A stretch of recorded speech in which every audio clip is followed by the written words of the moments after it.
Hi, I'm What the Fashasco and I hope you're having a great day. Let me talk to you about something super important this time. But first, let's do a little recap. About 2 seasons ago, I reached Diamond after a lot of games, and I learned many skills you need to achieve this league, such as, good picks, mechanics, how to win your lane, how to retake a game if you screw it, and many others. But through this process, I realized that there's one skill that could be the most important to win a game, even more than kills itself, and that's how to control your lane.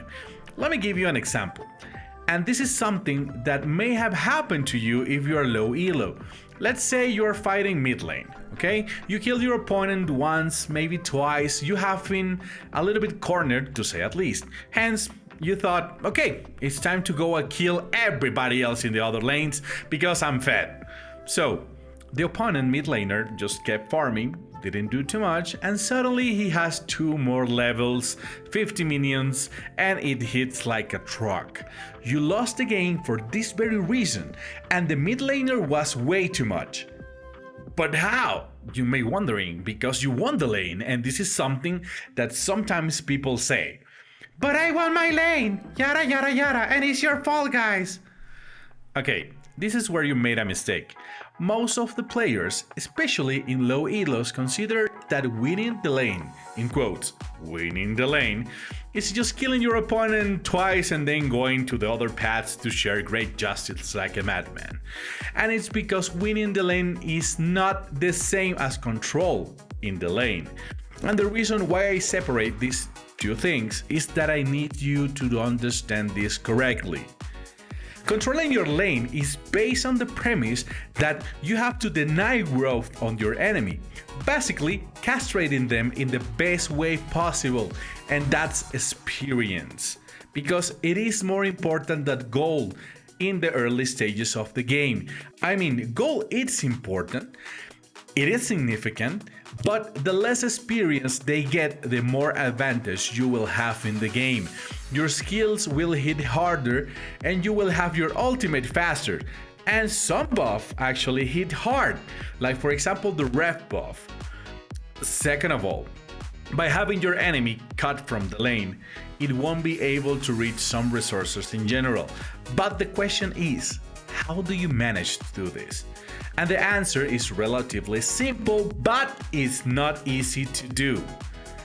You have 2 ways to do it. The first is by killing your enemy over and over every time the opponent reaches the lane. This is not always achievable because some champions are hard to kill and they have high survivability skills. Or, in the very best of the chances, they will keep just distance from you.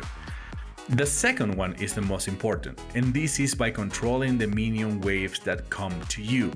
To do this, I have to explain you really quick how you can freeze your lane. This is easy to achieve, and it depends on the mage minions. The more they are, the harder they will push the lane. Hence, the idea is to keep the lane close to your tower, but without a tower to kill the minions. Otherwise, the wave will reset and your minions will begin to push the other side. Same when the enemy pushes you. The main idea is to make the tower kill your minions, and so on. Now, in terms of control, you need to do this while you try to deny the experience to your enemy by pressing skills or damage to your opponent if they come closer. The idea is to have 1 or 2 levels above him, ergo, a significant gold amount. And this is just like work in the real life. Once you cut the enemy supply chain, soldiers will be poorly fed, unmotivated, and they will become easy prey. Let me show you an example in a replay explaining how this works and how it affects the enemy. That way, you can understand it better. Okay, let's do it. Alright, so what you're watching right now is just a normal game in top lane. Just as top lane could be as normal as it could be. I'm playing a ranked game, and it looks like I'm playing against Galio. First of all, Set is one of the top metas at the moment, and Galio is not pretty much one of the best top laners. So I do have a clear advantage here, and that's what it's going to give me the explanation I want to do, how to control your lane. I do have advantage over him, and I do have one of the most powerful champions at the moment in top lane, and I have the ability to keep pushing him and keep making a lot of damage on him and trying to keep him away from the farm as possible. As you can see, the only way he can farm is by using his Q, because I'm gonna hit him. I'm gonna make him a lot of damage every time he tries to go against me, and he's gonna stay away. See, he's all the way here, and every time a minion dies here, he doesn't get any experience, which is why I will have ultimate before him, and I will have a complete advantage over him from time to time. So even with his jungle, he won't have the advantage in sets. It's like really strong. So what I do is just trying to wait and trying to get as many minions as I can. So here's the deal: if I didn't kill all these minions here, they will push through my tower and go to the other way.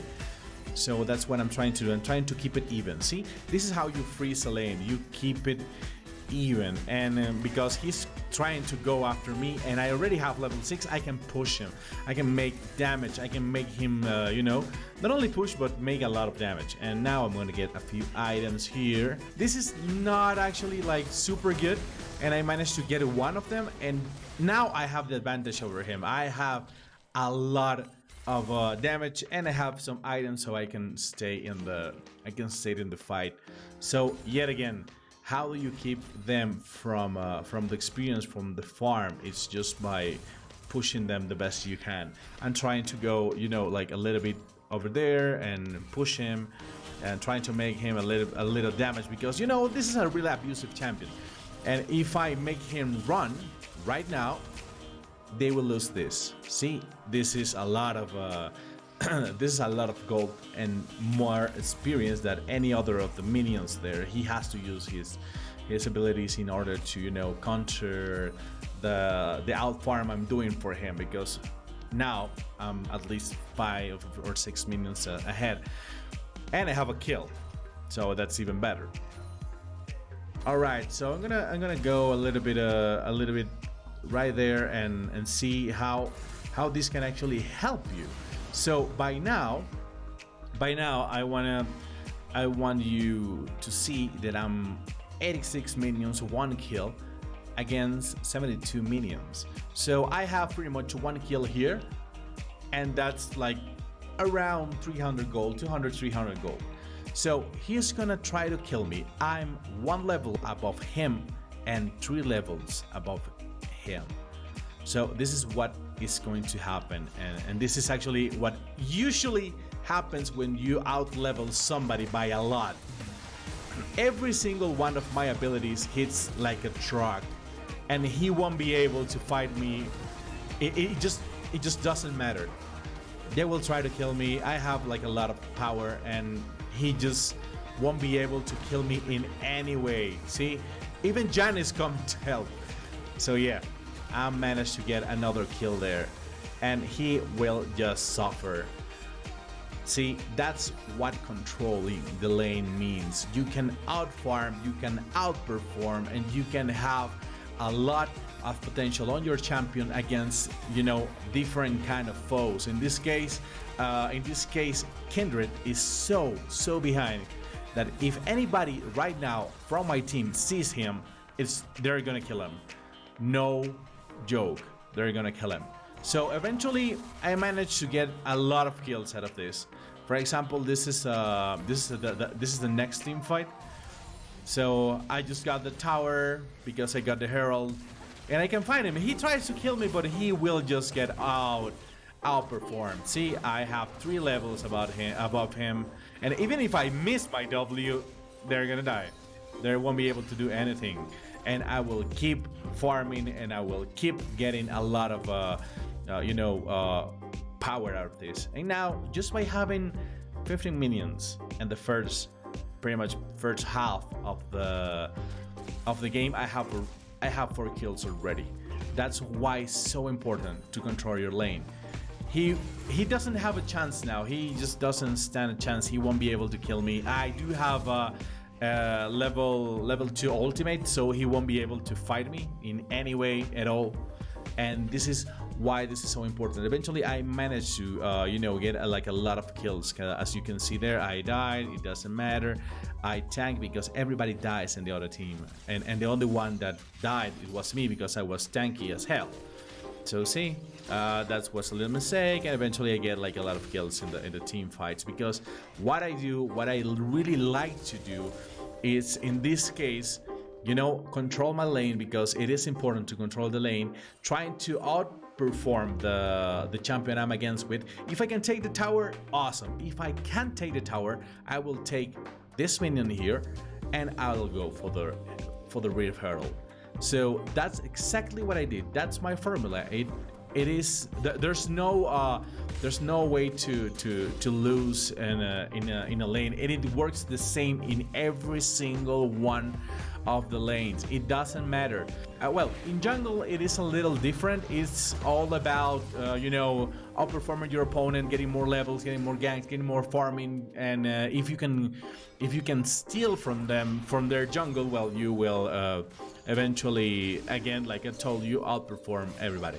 But here's the deal.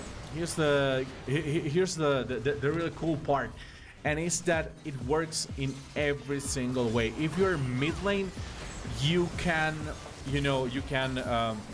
outperform your enemy, and eventually you will get a lot more levels, a lot more kills, a lot more of everything. So in this case, if you have like a poking support, or you can poke a lot, you can do a lot of things, as well as an ADC. It doesn't matter. The only thing you have to do is try to push them enough so they lose experience, and if you have level 6 before them, you will mostly win the game, but keep that advantage going. So I believe that will be it. I hope this actually helped you. My name is What the Fashasco, and we'll see you on the next video.